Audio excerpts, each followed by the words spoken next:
Bueno, sean bienvenidos a una clase más de filosofía. Siguiendo lo que veníamos desarrollando en las clases anteriores, ya estamos entrando, digamos, en lo que es la filosofía moderna o contemporánea, ¿sí? Es decir, eh, en este sentido, veníamos viendo a los, a los diferentes pensadores políticos, a la filosofía política, que fue dando origen a la conformación del surgimiento del Estado moderno y, en particular, los rasgos característicos del Estado liberal, digamos, ¿sí? Habíamos visto cómo Hobbes le daba en su obra El Leviatán la característica de la naturaleza mala del hombre, es el lobo del hombre, decía, y por lo tanto su esencia violenta, es decir, le debía dar todo el poder al Leviatán para proteger la vida. Entonces, el fundamento, digamos, de por qué el hombre salía del estado de naturaleza y conformaba el estado, era, digamos, la protección de la vida. Lo mismo tenía que ver cuando habíamos visto John Locke, ese tipo eh, ahí John Locke, Adam Smith, David Ricardo, hablaban, digamos, de la naturaleza del hombre esencialmente egoísta, digamos, y por lo tanto, el Estado, además de proteger la vida, debía proteger la propiedad privada. Entonces, la función principal, digamos, del Estado moderno iba a ser, digamos, la protección de la propiedad privada. Es decir, otra función más, digamos, ¿sí? Función de protección de la vida, función de la protección de la propiedad privada. Se sale del estado de naturaleza, utiliza el mismo esquema, digamos, se sale del estado de naturaleza y se conforma la sociedad civil barra Estado, digamos, ¿sí? En ese proceso, con esas ideas, también va a estar Rousseau, es decir, tipo, con las ideas del contrato social, por la cual ese contrato social era el puente, digamos, del estado de naturaleza entre el hombre en su estado natural y la sociedad civil, la construcción del Estado, digamos, ¿sí? Y se salía del estado de naturaleza porque la naturaleza del hombre era libre, ¿sí? De una libertad absoluta, pero que indefectiblemente iba a chocar con las libertades de los otros. Entonces el hombre, con su espíritu gregario, iba a terminar necesitando, digamos, de la regulación, digamos, de, de la sociedad civil y del Estado para que viva eh, gregariamente, pero con las mismas libertades que estaban en el estado de naturaleza, ¿sí? Entonces, la otra función a este Estado liberal va a ser la libertad, digamos, ¿sí? O sea, la vida, la protección de la propiedad privada, la libertad. Finalmente, el que completa ese esquema termina siendo Voltaire. Voltaire dice que si se sale del estado de naturaleza, y lo que caracteriza al hombre, es decir, tipo, para salir de ese estado de naturaleza, se sale trabajando, digamos, ¿sí? Lo que caracteriza al hombre es el trabajo, y lo que el trabajo, esa frase del trabajo dignifica, proviene, digamos, de las ideas de Voltaire, digamos. Entonces, el producto del trabajo individual debía ser garantizado, digamos, por ese Estado liberal, digamos, ¿sí? De esta manera, las funciones básicas del Estado liberal van a ser la protección de la vida, protección de la libertad, la propiedad privada y el trabajo individual. En ese esquema es donde las ideas de Montesquieu, es decir, se funden con estas bases fundacionales del Estado, y Montesquieu hablaba de la división de poderes, ¿sí? Sea un sistema parlamentarista o sea un sistema presidencialista, eh, la característica del Estado moderno va a ser la división de poderes, ¿sí? Y el primer esquema de modelo de Estado moderno es el liberal, digamos, ¿sí?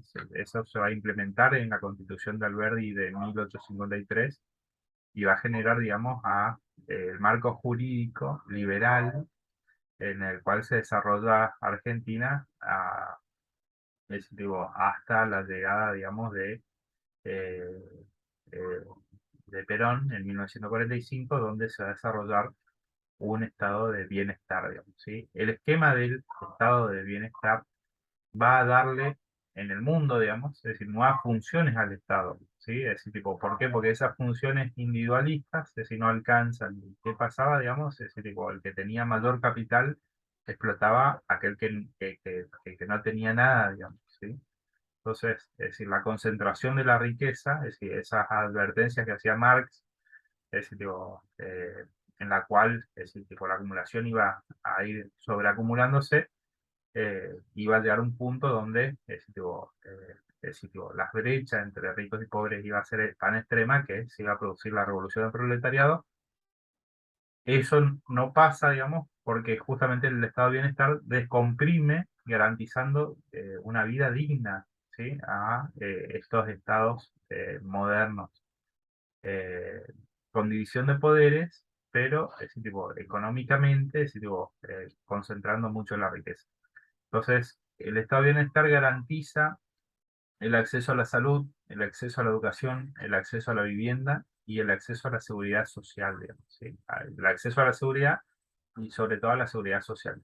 Entonces, a las funciones básicas, digamos, de la protección de la vida, de la propiedad privada, la libertad y sí, tipo, lo del trabajo individual, se le agregan funciones sí, tipo, o derechos, es decir, de carácter social, digamos, ¿sí? El derecho a la salud, a la educación, a la vivienda, a, a la seguridad social. Bueno, en ese esquema es donde se produce es decir, digo, la diferencia entre los estados liberales y los estados de bienestar. Lo que va a seguir en la evolución siguiente va a ser los estados neoliberales. O sea, las funciones que le agregó el estado de bienestar van a haber esquemas privatistas, o ese tipo, donde dice el Estado no debe participar, sino que debe participar el mercado y por lo tanto privatiza la salud, la educación y la seguridad y sobre todo la seguridad social. Este esquema, es decir, digo, va a contrarrestar los derechos de las grandes mayorías otorgadas por los estados de bienestar. O sea, nunca un estado neoliberal va a producir, es decir, mejora las condiciones sociales de vida de las grandes mayorías, ¿sí? Eh, bueno, ese es el esquema en sí, digamos, de dónde veníamos desarrollando cada uno de estos pensadores, ese tipo de la modernidad temprana, digamos, ¿sí? Ese tipo, o lo que se denomina modernidad, ¿sí? La modernidad tardía es lo que en América Latina llama la edad contemporánea, ¿sí? Y que se inicia con la Revolución Francesa. La Revolución Francesa, producto, digamos, justamente de las ideas de Montesquieu, es decir, en la cual la división de poderes no permitía, digamos, el Estado monárquico, digamos, anterior al Estado moderno, al Estado de Derecho. Ya no era el imperio de la voluntad del rey, sino era el imperio de la voluntad de la ley, digamos, ¿sí? Bueno, y en ese esquema es donde nosotros cerramos el último de los autores que está, digamos, en la modernidad temprana y se inicia en la modernidad tardía, es Immanuel Kant. Kant nosotros dijimos que tenía una estatura igual de importante que Aristóteles. ¿Por qué? Porque básicamente cuando vimos eh, Aristóteles, Aristóteles hablaba con su teoría del acto potencia, que el ser tiene otra característica, ¿sí? Que Parmínides no lo había visto, ¿sí? Es decir, retomando un poco lo que era la discusión presocrática y que después la resuelve Aristóteles, era, digamos, en la cual estaba, digamos, todo fluye, todo cambia, ¿sí? De Tales de Mileto y Heráclito de Efeso. Viene Parmínides y dice, es decir, ni el fuego, ni el agua, ni el aire, ni la tierra, ni cualquiera de los elementos que es todo cambiante, todo fluye, todo cambia, todo se transforma, eh, es cierto, sino que lo que determina el ser es la permanencia, ¿sí? ¿Por qué? Porque el ser es y el no ser no es, y algo que no es jamás puede llegar a ser. En esa discusión están, digamos, además de Parmenides, están los Pitágoras y otros de ese tipo pensadores, digamos, de ese tipo abstractos, en el cual es justamente contrapuesto al mundo de los sentidos, de ese tipo o de los elementos, ¿sí? Están contrapuestos al mundo de las ideas, ¿sí? Entonces la idea eterna, permanente, inmutable de Platón, ¿sí? Que Platón hace prevalecer, dice, sí, el ser es y el no ser no es, ¿sí? Y el ser se encuentra dentro del mundo de las ideas, ¿sí? Eso es lo que dice Platón. Es decir, entre el mundo de los sentidos y el mundo de las ideas, entre lo permanente, lo inmutable y lo perfecto, y opuesto, lo mutable, lo discontinuo, lo imperfecto, es decir, digo, hace la diferenciación el mundo de las ideas y el mundo de los sentidos. Platón dice prevalece el mundo de las ideas porque si hay algo que se puede estudiar o conocer, es lo continuo, perfecto y permanente, digamos, ¿sí? En cambio, Aristóteles dice, es decir, a los problemas de un mundo, es decir, Platón crea dos mundos. Es decir, la crítica de Aristóteles a su profesor, digamos, a su maestro, que era Platón, es justamente esa, digamos, ¿sí? Que para resolver la cuestión, es decir, planteada por Parmenides, Platón crea dos mundos, y entonces dice, al conflicto de un mundo, es decir, digo, Platón crea dos mundos, digamos, el mundo de las ideas y el mundo de los sentidos. Entonces, los problemas iban a ser doble, digamos, ¿sí? Entonces él dice, no es que hay dos mundos, es decir, digo, la teoría del acto potencia, simplificada, lo que dice es que el acto es el ser, ¿sí? Y la potencia es la otra característica que se da cuenta Aristóteles sobre el ser, ¿sí? El no ser jamás puede llegar a ser, es cierto lo que dice Parmenides, pero el ser tiene la potencia de lo que puede ser, ¿sí? Entonces, ese agregado de lo que puede ser proyecta el ser en el tiempo, ¿sí? Y al proyectarlo en el tiempo es la potencia de lo que puede ser, ¿sí? Esa es la idea de Aristóteles. Kant vuelve sobre ese tema, ¿sí? Y habla, digamos, de lo que debe ser, ¿sí? Es decir, el imperativo kantiano, el imperativo categórico kantiano, es lo que debe ser. Ya no es el infinito mundo de posibilidades o de hipótesis futuras que pueden llegar a ser, sí, lo que es, sino lo que debe ser, ¿sí? O sea, el máximo posible de todas esas realidades, ese tipo, es el deber ser, digamos. Por eso el imperativo categórico. Por eso Kant se denomina lo que es el idealismo alemán, digamos, ¿sí? El idealismo alemán se basa en el deber ser, digamos, ¿sí? Que es muy importante porque toda esa discusión kantiana va a generar la ciencia del derecho. El derecho, es decir, tipo, como norma jurídica, habla lo que debe ser, no lo que es, ¿sí? Entonces, el deber ser va a generar, digamos, ese imperativo categórico va a generar la ciencia moderna del derecho. Y esto que tiene que ver, digamos, con la construcción, digamos, del Estado, y porque justamente la piedra angular del Estado moderno es el imperio de la ley. La ley es lo que debe ser, ¿sí? Entonces, el establecimiento de constituciones, es decir, tipo, que dan origen, es decir, tipo, a todas las otras normas que deben ser, van a ser de corte liberal, ¿sí? Es decir, tipo, deben proteger la vida, la propiedad privada, la libertad y el producto del trabajo, ¿sí? Las constituciones de corte social, ¿sí? Van a tener otras características y se debe garantizar la educación, la salud, la seguridad social, la protección de la niñez, la protección del adulto mayor, ¿sí? Es decir, tipo, esos otros elementos que no estaban asignados en un primer estado al estado de carácter liberal.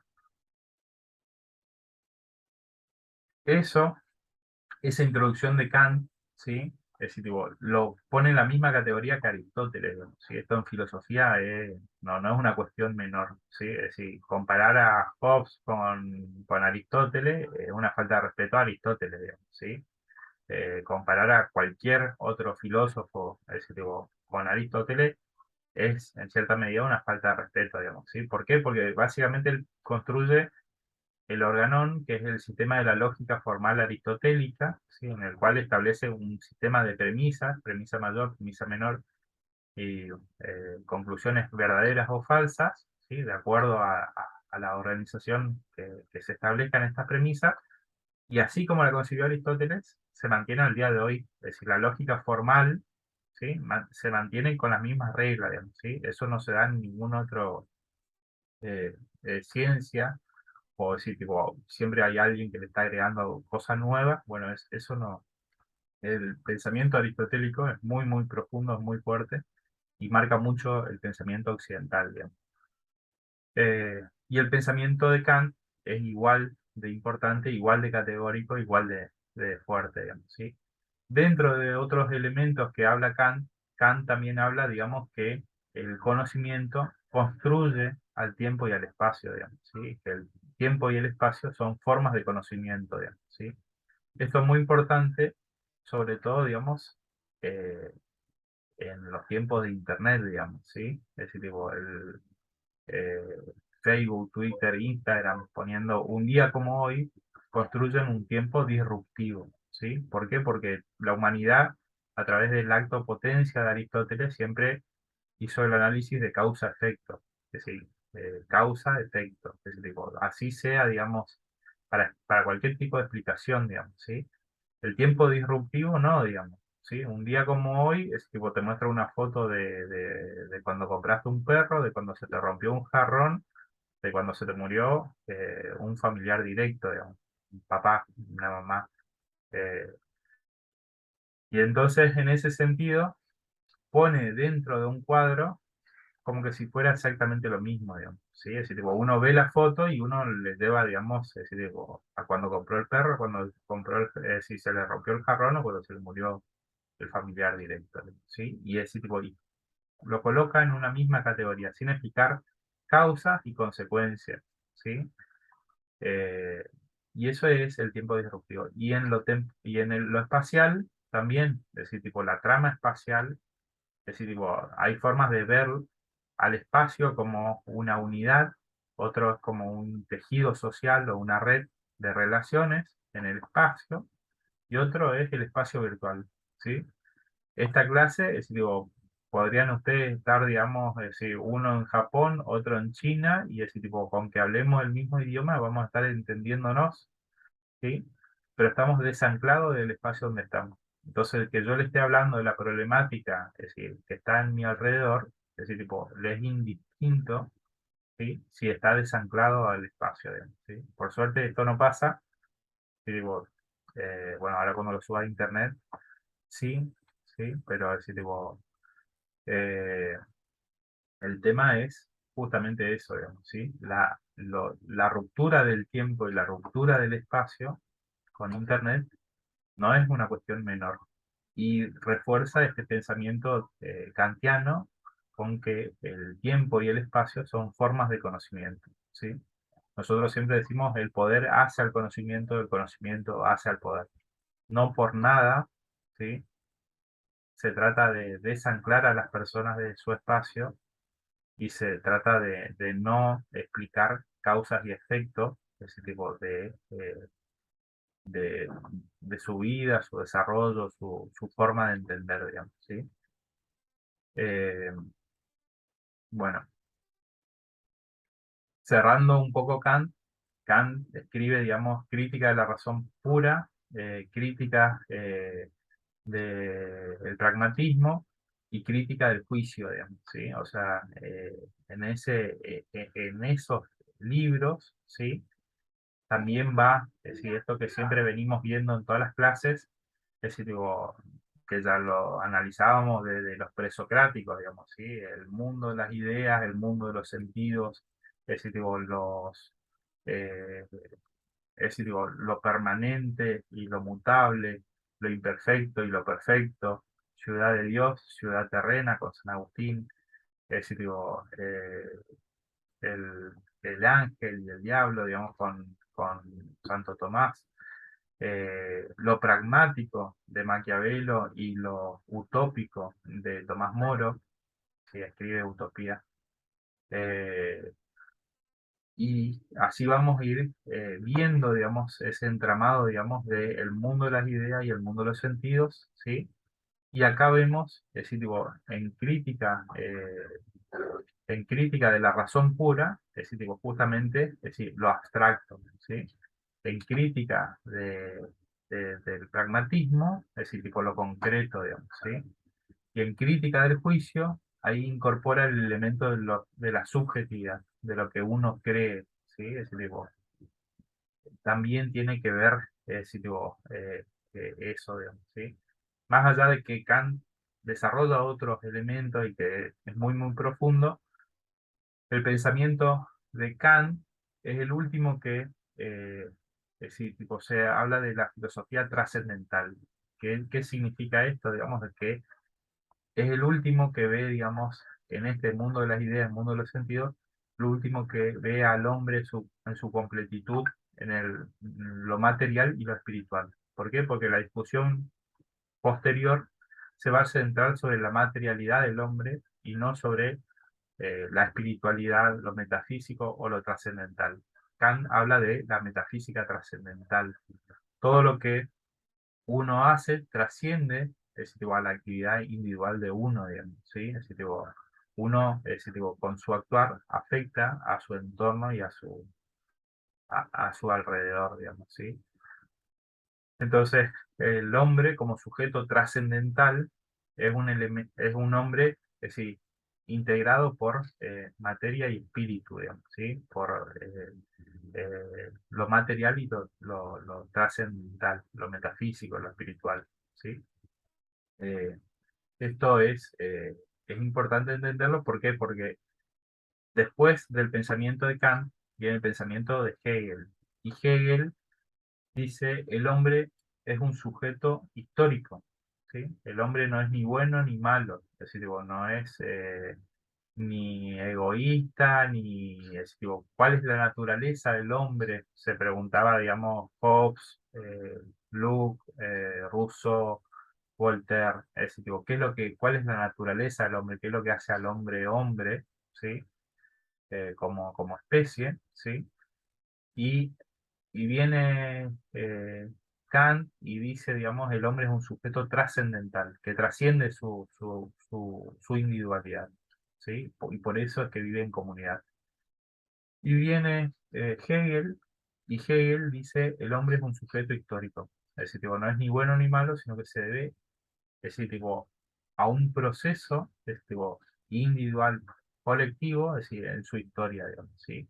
El que va a seguir esta línea de pensamiento en el mundo latino va a ser Ortega y Gasset, ¿sí? El hombre es un sujeto histórico, no es ni bueno ni malo, sino que se debe a su historia. Las cosas buenas que le hayan pasado lo van a hacer igual de bueno, las cosas malas lo van a hacer igual de malo.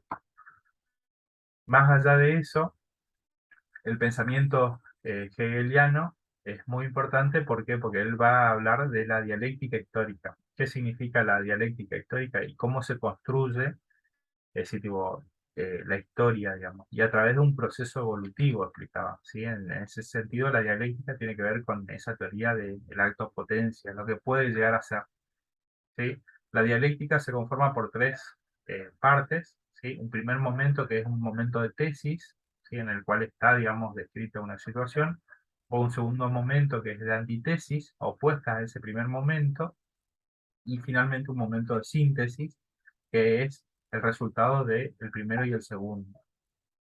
Eso es la construcción dialéctica. Y entonces la dialéctica histórica de Hegel va a explicar si, digo, cómo nosotros dividimos la historia, digamos, ¿sí? En todo el mundo se divide en historia antigua, media y moderna, digamos, ¿sí? ¿Quién hace esa división? Y muy pocos lo saben, digamos, que Hegel es el constructor de esa división eh, por la cual construye, digamos, es decir, su dialéctica histórica, y esto que decimos siempre, digamos, que el poder hace al conocimiento y el conocimiento hace el poder, ¿por qué él construye eso? Y es para poder explicar la centralidad de Alemania, ¿sí? Así como nosotros vimos, es decir, tipo, cómo, es decir, tipo, pasamos de nombres ingleses a nombres franceses, después pasamos a nombres alemanes, digamos, ¿sí? Es decir, tipo, ahí piensen en Hobbes, inglés, eh, Tomás Moro, inglés, Luke, inglés, Adam Smith, David Ricardo, inglés. ¿Sí? Después empezamos franceses, Rousseau, Voltaire, Montesquieu, ¿sí? Franceses, digamos, ¿sí? Es decir, pasamos de 1600, que digo, el grupo a 1750 en adelante, y después ya en 1800 empezamos, digamos, con alemanes, digamos, ¿sí? Kant, Hegel, Marx, Nietzsche, ¿sí? Engels, es decir, entonces, es decir, el poder hace al conocimiento y el conocimiento hace el poder. O sea, como que el conocimiento va corriendo, es decir, el eje geográfico, digamos, ¿sí? el que continúa, digamos, la construcción, es decir, tipo, desde la antigüedad, empieza, digamos, con los pueblos mesopotámicos, después va avanzando hacia los hititas, los asirios, después baja con el imperio egipcio, después, es decir, tipo, va hacia el Mediterráneo con los minoicos, después los griegos, después los romanos, termina la Edad Antigua, empieza la Edad Media, digamos, cuando se cae el Imperio Romano de Occidente. Montón de reinos cristianos en los cuales hacen la cruzada, es decir, estos reinos cristianos coronados por el Papa, surge la modernidad con el Renacimiento en Italia, ¿sí? Es tipo el apogeo español, después francés, y cierra, digamos, el fin de la historia, digamos, en términos de Francis Fukuyama, eh, el fin de la historia de Hegel termina en Alemania, digamos, ¿sí? Era Hegel alemán, ¿sí? Entonces, esa dialéctica histórica sirve para contar tipo, la centralidad de Alemania, digamos, ¿sí?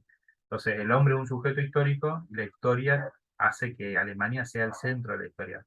Hay que pensar de que el desarrollo del capitalismo, ¿sí? Es decir, se está dando en Alemania, digamos, en ese momento justamente. ¿Por qué? Porque 30 años después, 40 años después, Marx va a escribir El Capital, ¿sí? Es decir, se está desmontando la selva negra alemana para darle energía a las industrias y esas industrias, es decir, hacerse de el oro y la plata que estaba circulando en Europa, producto de la extracción de América, ¿sí? El oro y la plata de América, el trabajo de esclavos de África, también el trabajo de la mita y la encomienda de los pueblos originarios de América, ¿sí? Es decir, pero es decir, el sistema colonial, es decir, tipo, que va generando el esquema de la globalización, a medida que se van integrando los territorios hacia Europa, va generando esa potencialidad.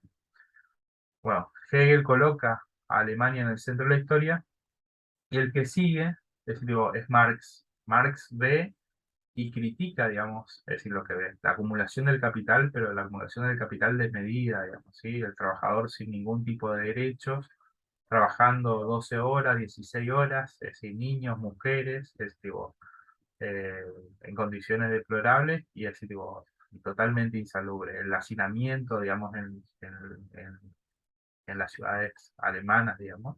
Es decir, él va a hacer una crítica a, a justamente, es decir, tipo, Marx, es decir, tipo, es el que funda el concepto de clase social, eh, justamente, es decir, los burgueses y el proletariado, la lucha de clases. Después, Bourdieu va a reestructurar y va a hablar de clase alta, media y baja, pero es decir, igual el que desarrolla el concepto de clase social es él, el que desarrolla el concepto de plusvalía es él, el que desarrolla, digamos, la revolución del proletariado, que después va a desembocar en el comunismo y socialismo, es él, ¿sí? Pero dentro de todos esos atributos, digamos, filósofo, sociólogo, eh, economista, bueno, es decir, un policientífico, digamos, ¿sí? Eh, Va a desarrollar, es decir, tipo, toda su teoría en la construcción de la dialéctica materialista, ¿sí? Ya vimos lo que era la dialéctica, y por qué materialista, y porque justamente su concepción es que la religión es el opio de los pueblos, ¿sí? Hegel deja al lado espiritual porque cree que el hombre se construye en la materialidad de la historia, ¿sí? Y Marx cree también en eso, digamos, ¿sí? Es decir, la materialidad de la historia dialéctica, pero él dice y critica a Hegel de que nunca se salió del primer momento de tesis, digamos, ¿sí? Siempre la clase dominante dominó a los dominados, digamos, ¿sí?